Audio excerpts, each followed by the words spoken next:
పేరు నరేందర్ గౌడ్, తెలంగాణ బీసీ సంక్షేమ సంఘం ప్రెసిడెంట్.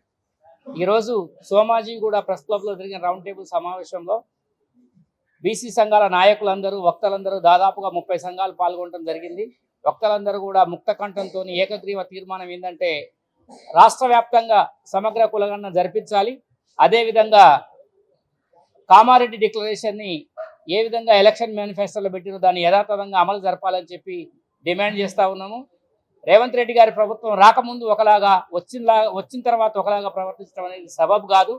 రాహుల్ గాంధీ గారేమో దేశవ్యాప్తంగా పార్లమెంట్లో ప్రతిపక్ష నాయకుడి హోదాలో ఓబీసీల కోసం, ఓబీసీ కులగణన కోసం ఈ దేశంలో ఎక్స్రే చేస్తా, ఈ దేశాన్ని స్కానింగ్ చేస్తా, ఏ కులంలో ఎంతమంది, ఏ కులంలో ఎంతమందికి అవకాశాలు వచ్చినాయో, ఆస్తులు ఎవరెవరి దగ్గర ఎంత ఉన్నాయో, ఇప్పటి వరకు స్వాతంత్రం వచ్చిన నుంచి నేటి వరకు ఎంతమంది ఏ ఏ విభాగాల్లో వాళ్ళ అవకాశాలను అనుభవించారో అవన్నీ బయటికి తీసే అవకాశం రాని కులాలకు, అవకాశం రాని వాళ్ళకు అందరికీ కూడా విద్యా ఉద్యోగ రంగాల్లో, రాజకీయ రంగాల్లో నేను మా పార్టీ కాంగ్రెస్ పార్టీ వాళ్ళందరినీ కూడా ముందుకు నడిపించడానికి రెడీగా ఉన్నామని చెప్తా ఉన్నాడు.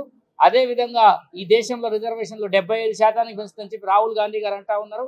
రాహుల్ గాంధీ గారిని తీసుకొచ్చి, మా సిద్ధరామయ్య గారిని తీసుకొచ్చి ఇక్కడ మా బీసీ నాయకులందరినీ తోలుకొని పోయి కామారెడ్డి డిక్లరేషన్ పేరుతోటి ఒక డిక్లరేషన్ని ప్రకటించి అందులో స్థానిక సంస్థల్లో 42% రిజర్వేషన్లు ఇస్తామని చెప్పి, అదేవిధంగా సివిల్ కాంట్రాక్టుల్లో, సివిల్ మెయింటెనెన్స్లో కూడా 42% రిజర్వేషన్లు ఇస్తామని చెప్పి, బీసీల ఓట్లన్నీ వేయించుకున్న తర్వాత ఇప్పుడు స్థానిక సంస్థల్లో రిజర్వేషన్లు ఇవ్వడానికి రేవంత్ రెడ్డి గారి ప్రభుత్వం వెనక ముందు ఆడుతున్నట్టు కనపడుతుంది. వారి మీద ఆరోపణలు కూడా వస్తున్నాయి. దయచేసి యూట్యూబ్ ఛానళ్ళు, ప్రింట్ మీడియా, ఎలక్ట్రానిక్ మీడియా అందరూ కూడా దీన్ని పెద్ద ఎత్తున ఫోకస్ చేయాల్సిన అవసరం ఉంది. దీని మీద మాట్లాడాల్సిన అవసరం ఉంది. దీని మీద డిబేట్స్ పెట్టాల్సిన అవసరం ఉంది.